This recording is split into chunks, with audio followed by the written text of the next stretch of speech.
Le journal de 20h, David Pujadas. La santé, on évoque de plus en plus souvent la résistance aux antibiotiques. Les bactéries mutent, elles s'adaptent et les traitements sont donc moins efficaces. Eh bien, face à ce constat, des chercheurs et des médecins sont en train de réhabiliter la méthode qu'utilisaient nos aïeux avant la découverte de la pénicilline, inoculer des virus pour lutter contre les bactéries. Julie Beckrich.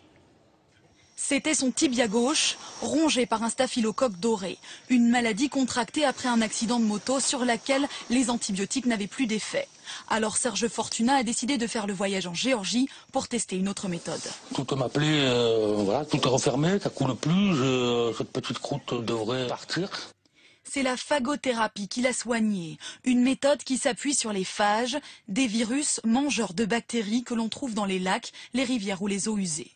Le phage cible la bactérie et y injecte son ADN. Il prend le contrôle de la bactérie qui se met à produire plein de petits phages.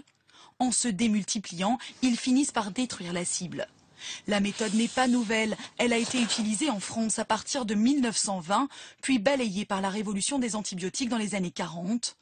Aujourd'hui, les chercheurs s'y intéressent à nouveau pour faire face à la résistance aux antibiotiques de certains patients.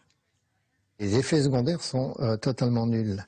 Peut-être à l'induction, c'est-à-dire au départ d'un traitement, vous avez un peu de fièvre, mal du côté du foie, mal à la tête dans les heures qui suivent, et puis après c'est terminé. Dans la communauté scientifique, certains restent sceptiques. Il n'y a à l'heure actuelle aucune preuve que cette thérapeutique soit efficace en dépit de certains cas de patients qui ont guéri, mais qui avaient probablement d'autres raisons de guérir. Des essais sont en cours dans des laboratoires privés français et l'Union européenne finance la recherche dans ce domaine. Merci de nous avoir suivis. Tout de suite, Nathalie Riouet pour la météo, avec une légère amélioration. Puis Tiger Lily, n'oubliez pas, 22h15, la parenthèse inattendue avec Frédéric Lopez. Je vous souhaite une très belle soirée. À demain.